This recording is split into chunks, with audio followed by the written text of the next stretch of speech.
Dos estados clientes, Israel y El Salvador, se unieron a la oposición de Estados Unidos. El voto del Consejo de Seguridad fue objeto de una breve nota en el boletín, pero el respaldo de la Asamblea General no obtuvo mención alguna. El corresponsal del Times en la ONU prefirió aquel día publicar un artículo sobre los salarios de la ONU, excesivamente elevados.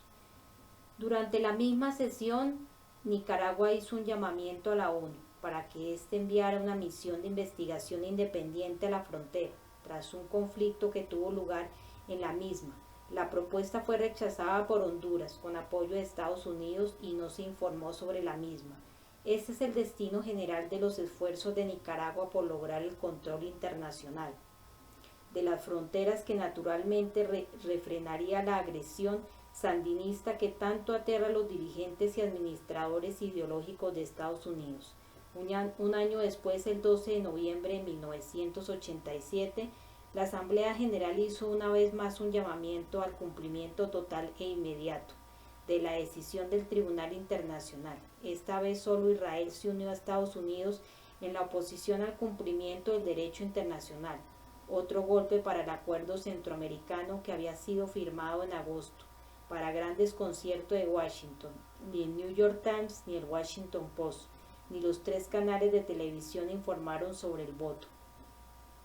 Del mismo modo, los procesos subsiguientes del Tribunal Internacional sobre el asunto de las reparaciones a Nicaragua por los crímenes de Estados Unidos rara vez han atravesado el umbral. Así, la declaración del Tribunal Internacional de agosto de 1988, a efectos de que Estados Unidos no había cumplido con la fecha tope estipulada por el Tribunal para la determinación de las indemnizaciones de guerra, pasó prácticamente sin ningún comentario. No todas las resoluciones de la ONU se pasan por alto. El día anterior a la resolución de la Asamblea General de 1987, sobre la que no se informó, en la que una vez más se hacía un llamamiento a Estados Unidos a fin de que diera cumplimiento al derecho internacional, el Times publicó un artículo considerable con el titular "La ONU insta a los soviéticos a que saquen sus fuerzas de Afganistán", informando que la Asamblea General votó abrumadoramente hoy a favor de la retirada inmediata de las fuerzas soviéticas de Afganistán, barriendo el primer intento concertado por parte de Moscú para desviar este tipo de críticas de las Naciones Unidas. En esta resolución anual, un informe del Times sobre la sesión de la Asamblea General del 26 de diciembre se titula "La Asamblea General causa reverses a Estados Unidos y la Unión Soviética", y lleva el subtítulo "Washington pierde en relación con presupuesto, Moscú en relación con asuntos de Afganistán y Camboya".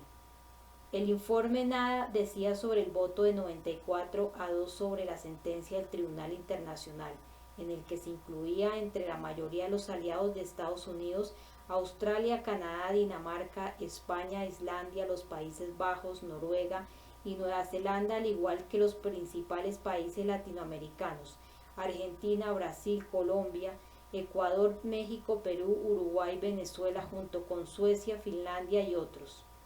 La reacción del gobierno de Estados Unidos y de los medios de comunicación ante la opinión mundial, tal como esta se expresa por medio de las instituciones internacionales, merece una atención más estricta.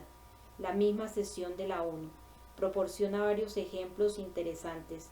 Mientras que todos los ojos se centraban en la cumbre de Washington, el Tratado sobre Fuerzas Nucleares Intermedias y los logros de Reagan como pacificador, la ONU votó sobre una serie de resoluciones de desarme. La Asamblea General votó 154-1 sin abstenciones en contra de la acumulación de armamentos en el espacio exterior, resolución claramente dirigida contra la Iniciativa de Defensa Estratégica, Guerra de las Galaxias, SDI, de Reagan. Voto 135-1 contra el desarrollo de nuevos armamentos de destrucción masiva. En ambos casos, Estados Unidos fue el único país que emitió un voto negativo. Francia se unió a Estados Unidos a la hora de oponerse a una resolución, aprobada por 143 votos a favor y 2 en contra, por la que se hacía un llamamiento a favor de un tratado de prohibición de pruebas completas. Otro voto por el que se hacía un llamamiento al cese de todas las explosiones nucleares de prueba fue aprobado con un voto de 137-3, en el que la oposición por parte de Estados Unidos se unieron Francia y Gran Bretaña. Una semana después, el New York Times Magazine publicó un estudio del programa de la Guerra de las Galaxias firmado por su corresponsal William Broad, en el que éste observaba que desde el inicio de la era espacial muchas personas han considerado que la última frontera del ser humano, el límite del universo, debería ser una reserva utilizada exclusivamente para fines pacíficos, y se planteaba la pregunta de si el espacio debería armarse, pero la expresión de la opinión de la comunidad mundial sobre el asunto no obtuvo comentario alguno. No se informó sobre ninguno de estos votos, que tampoco se mencionaron en el informe sobre reverses para Estados Unidos y la Unión Soviética en las Naciones Unidas. Otros informes del New York Times sobre la misma sesión de la ONU permiten una comprensión adicional del estilo de cobertura de la opinión mundial. 2 días después de la votación abrumadora en la ONU a favor de las resoluciones de desarme sobre las que no se informó y a las que Estados Unidos se opuso prácticamente solo, un artículo del Times informó acerca de una votación sobre una resolución que reafirma la fuerte condena anterior por parte de las Naciones Unidas del terrorismo internacional en todas sus formas. Hace un llamamiento a todos los países a cooperar en la erradicación del terrorismo e invita al secretario general a obtener los puntos de vista de los Estados miembros en cuanto al terrorismo y en cuanto a los modos y formas de combatirlo. La resolución fue aprobada por 128 votos contra 1, con la única oposición de Israel, la abstención de Estados Unidos y el voto a favor de los 128 miembros restantes que se hallaban presentes. El titular dice: Siria aislada en la ONU, abandona el plan de terrorismo. 5 días después, la Asamblea General aprobó una resolución por la que se condenaba el terrorismo como independencia de donde y por quién se comenta. Se emitieron 153 votos a favor y 2 votos en contra, los de Israel y Estados Unidos. Únicamente Honduras se abstuvo. En particular, todos los países de la OTAN votaron a favor. No se informó sobre esta votación y nada se dijo al respecto en el estudio de la sesión del 26 de diciembre. La objeción de Estados Unidos e Israel presumiblemente se basaba en la declaración de que nada de lo contenido en la resolución perjudicaría el derecho de los pueblos, en particular de los que están sometidos a regímenes coloniales o racistas o bajo ocupación extranjera u otras formas de dominación, a luchar por la autodeterminación, la libertad y la independencia, o a buscar y obtener apoyo por tal fin. La negativa por parte de los medios de comunicación a informar sobre el aislamiento de Estados Unidos e Israel en cuanto a estos asuntos tiene una importancia considerable, como quedó ilustrado un año después cuando el Consejo Nacional Palestino se reunió en Argel en noviembre de 1988 y aprobó una importante resolución política que se centraba en una declaración de independencia palestina, emitida el 15 de noviembre. La resolución se iniciaba manifestando que esa sesión del CNP culminó con la declaración de un Estado palestino en nuestro territorio palestino. Esto, sin embargo, no era del gusto de los elaboradores de las políticas de Estados Unidos, de manera que el asunto cruzó rápidamente las fronteras extremas de la discusión en los medios de comunicación.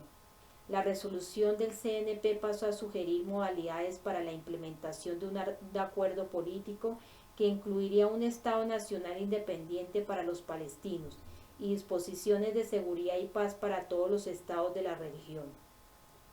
Aquí entramos en unas esferas que el gobierno de Estados Unidos está dispuesto a considerar, de manera que estos asuntos pasaran rápidamente a convertirse en el centro de la atención de los medios de comunicación. La resolución del CNP solicitaba la celebración de una conferencia internacional basada en las resoluciones 242 y 338 del Consejo de Seguridad de las Naciones Unidas y en la seguridad de los derechos nacionales legítimos del pueblo palestino y ante todo de su derecho a la autodeterminación. En su declaración, el CNP una vez más declara su rechazo del terror en todas sus formas, incluido el terror estatal.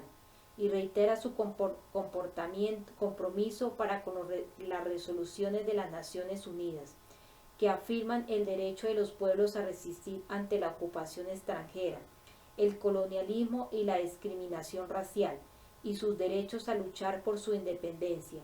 Las últimas frases reiteran el contenido y la reacción de la resolución sobre el terrorismo de aquella Asamblea General, sobre la cual nos informó. El rechazo y la renuncia al terrorismo no era nada nuevo. Así, la revista de la OLP,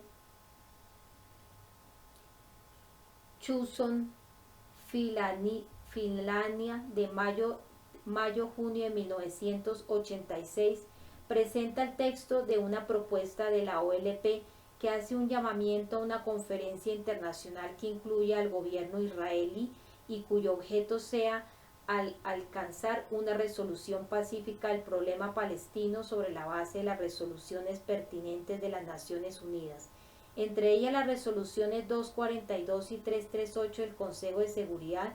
El texto sigue: la OLP declara su rechazo y denuncia el terrorismo que se había manifestado en la Declaración del Cairo de noviembre de 1985. El gobierno de Estados Unidos declaró que la declaración del CNP era inaceptable. Por supuesto, el logro con el que ésta culminó se descartó, volviendo a los asuntos que Washington está dispuesto a considerar seriamente. En primer lugar, la aceptación por parte del CNP de la resolución 242 de la ONU era demasiado ambigua, ya que se acompañaba de un llamamiento al reconocimiento de los derechos de los palestinos junto con los de Israel, y por tanto no cumplía con las exigencias de Estados Unidos e Israel, en la que los dos países están aislados en gran medida. En segundo lugar, el CNP no cumplía con las condiciones de Estados Unidos en cuanto a la renuncia al terror. Esto es, el CNP adoptaba la postura de la comunidad internacional que solo Estados Unidos e Israel rechazan.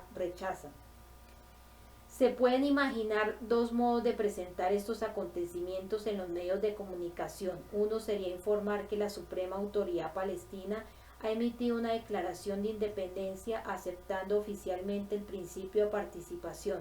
Además, el CNP ha expresado con una claridad aún mayor que la de antes el apoyo por parte de la OLP al amplio consenso internacional a favor de un acuerdo político que reconozca los derechos de Israel y de los palestinos a la autodeterminación y la seguridad, y ha reafirmado oficialmente su apoyo a la postura de la comunidad internacional, que incluye a las potencias de la OTAN.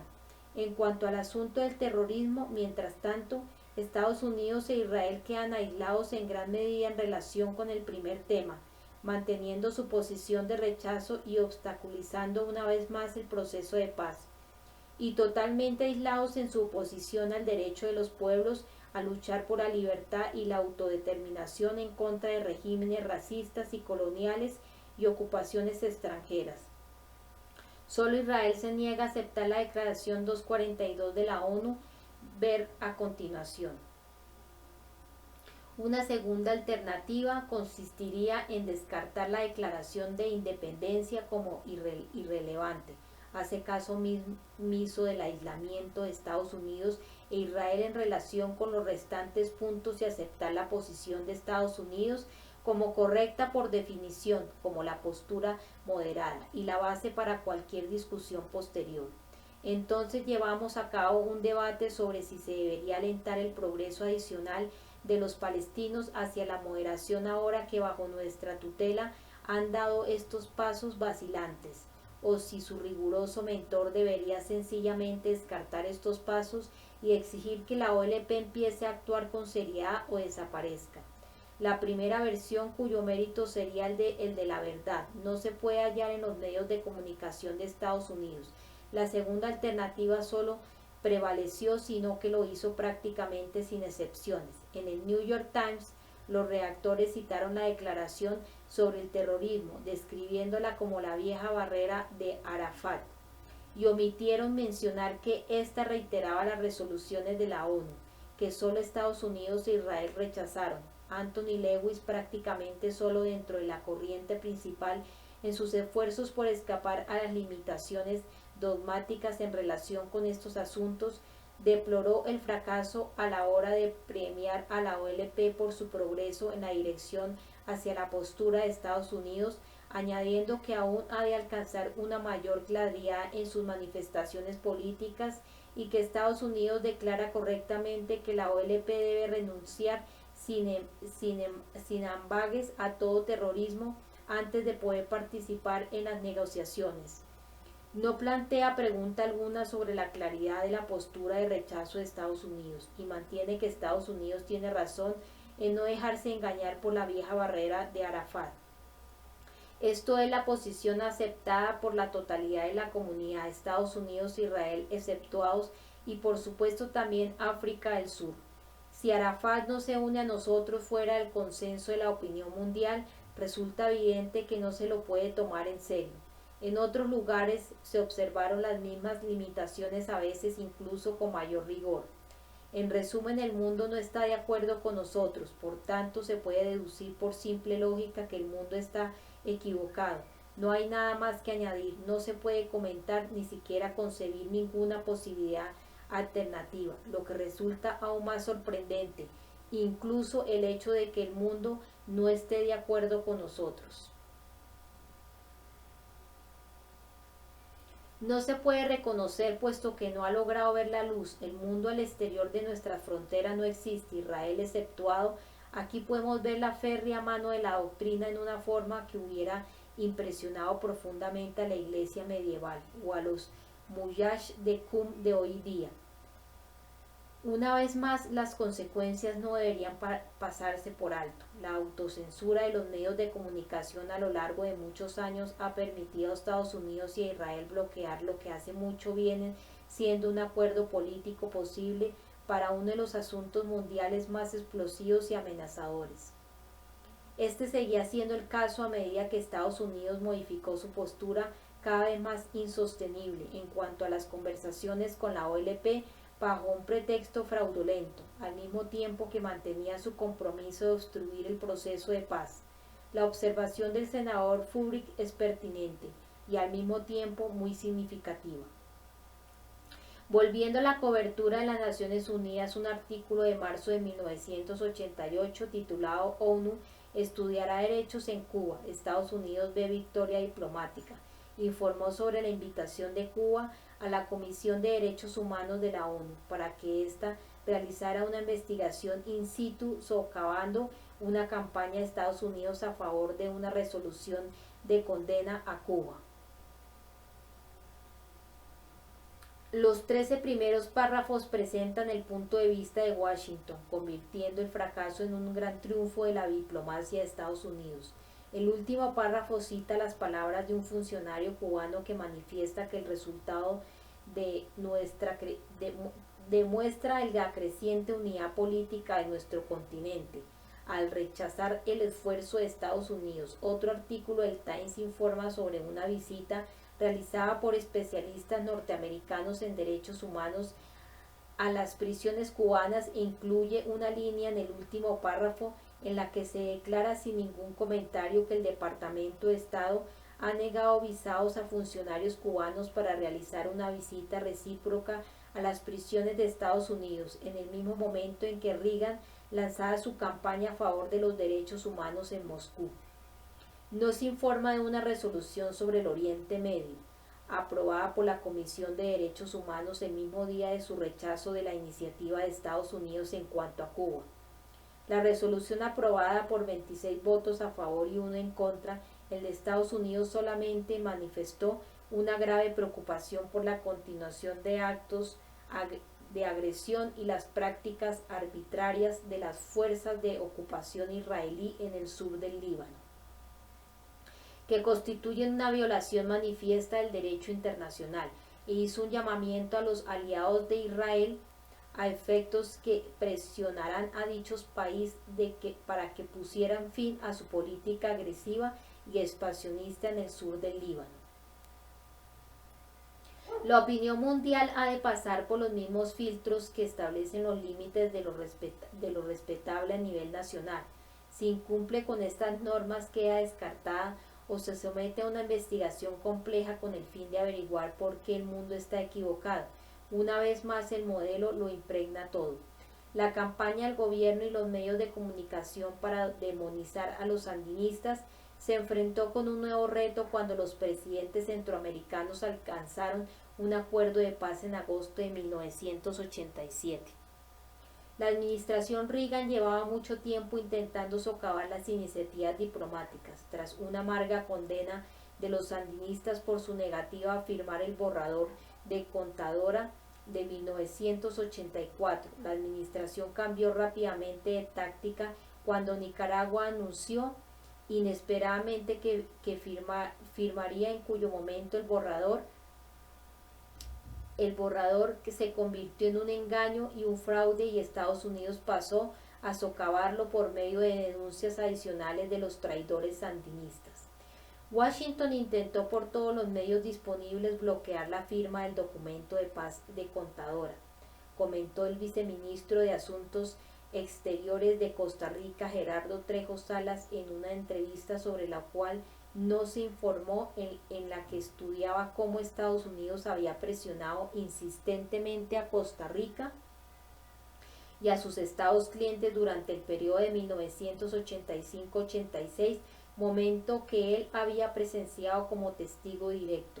Los acontecimientos siguieron el mismo curso en junio de 1986.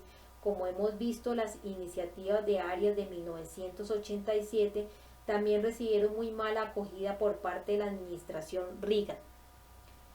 En junio, su emisario para la paz, Philip Habib, informó a senadores de alto nivel que si la reflejaban en los acuerdos regionales, continuaría suministrando fondos a los rebeldes de los contras nicaragüenses a pesar de los acuerdos alcanzados por los dirigentes centroamericanos, notificación previa que fue objeto de poca atención. Durante el mismo mes, la administración presionó al presidente Duarte para que bloqueara una reunión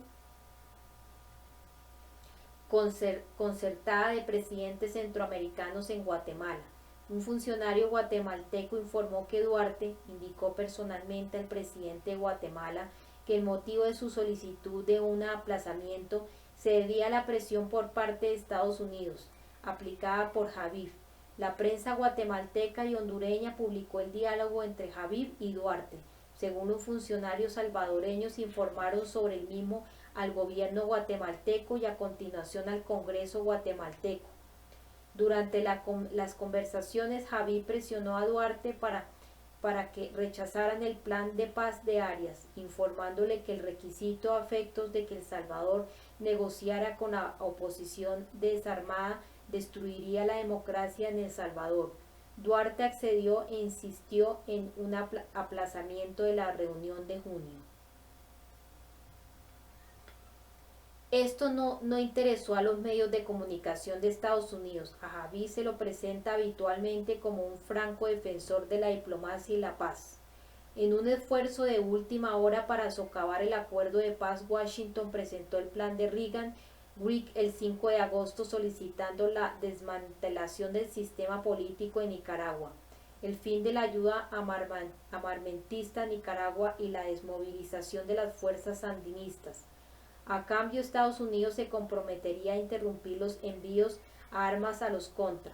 Esta propuesta fue objeto de considerables aclamaciones en los medios de comunicación como algo objetivo y justo. Las vistas del caso Irán-Contra, que habían terminado 2 días antes, ya eran historia antigua, junto con su sugerencia de que un compromiso por parte de Estados Unidos podría tener un valor algo inferior al del oro. No obstante, para sorpresa y enojo de la administración, los presidentes centroamericanos llegaron a un acuerdo el 7 de agosto. La propaganda gubernamental pasó entonces, como era de suponer, a demoler los acuerdos inaceptables. Los medios de comunicación siguieron esta línea dócilmente. He estudiado los hechos en otro lugar, de manera que me limitaré a resumir esta importante campaña. El problema que se había de abordar era familiar. Una gran potencia ha sido incapaz de imponer su voluntad y se encuentra ante condiciones y circunstancias que se niega a aceptar. Un Estado que cuenta con un poder inusual, tal como Estados Unidos, dispone de varias maneras de hacer frente al problema. Una es hacer creer que el adversario ha capitulado, aceptando la postura de Estados Unidos. Esta posición se puede desarrollar solo si se puede confiar en que el sistema de información siga el juego, presentando la versión del gobierno de Estados Unidos como si fuera verdadera. Por exóticas que fueran sus pretensiones, si los medios de comunicación cumplen con sus responsabilidades en este sentido, entonces sin duda el adversario tendrá que aceptar los términos de Estados Unidos, y de otro modo sufrirá la retribución correspondiente a la violación del supuesto compromiso solemne de adherirse a los mismos.